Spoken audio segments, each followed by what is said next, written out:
Good evening, everybody. So today I want to show off my Griffey Jr. graded card collection. I do not have a lot of graded cards. It's not something I actively seek out, but I have picked up a few over the years, and I wanted to show them off. First up, I have the 89 Bowman.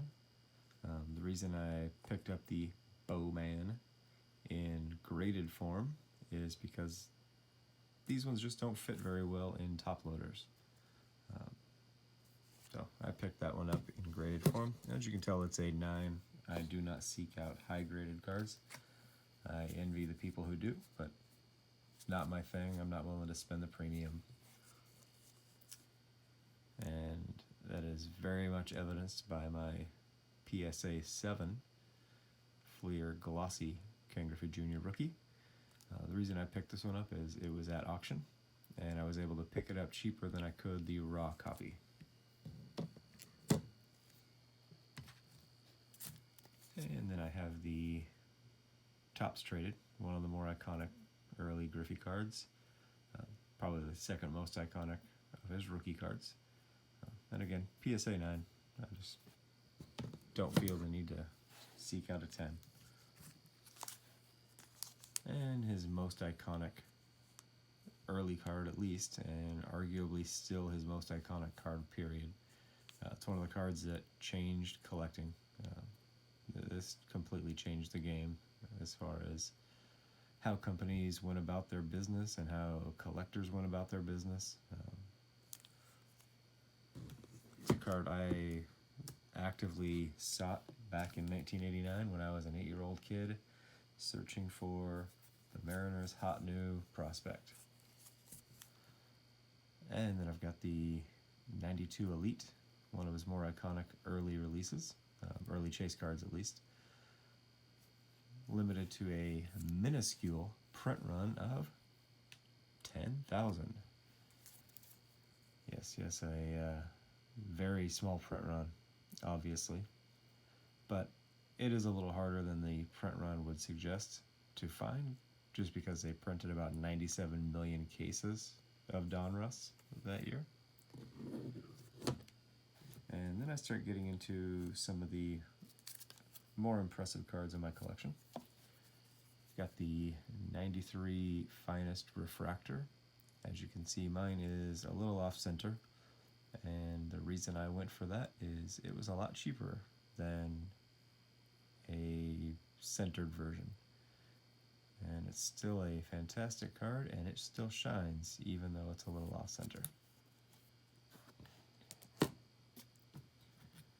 And then I have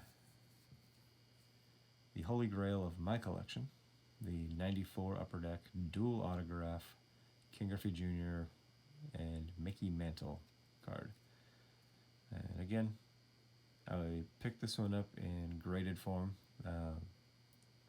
Just in this case, it was because I didn't want to have to risk a counterfeit card. I know there's been a concern of people picking up the solo signed cards and then forging the other autograph to make it a dual one. So I went for this one just to make sure that it was at least authenticated. And then I have the 97 Bowman Chrome International Refractor. This is one of my absolute favorite cards in my collection. I always loved 97 Bowman Chrome. I love the international version especially. The flag just seems meant to go on these cards. And the shine on this is fantastic. Laying down one of the 3 bunts he probably laid down in his career. And last but not least is the 98 Ultra Diamond Immortals. Again, this one I picked up in graded form, just like the Fleer Glossy, because it was up for auction, and I was able to pick it up for far cheaper than the buy it nows are going for. They usually list them for $700, $800, $900. Sure as hell I'm not paying that price. I do not particularly like the slab on this. I don't like that it has the kind of big window here.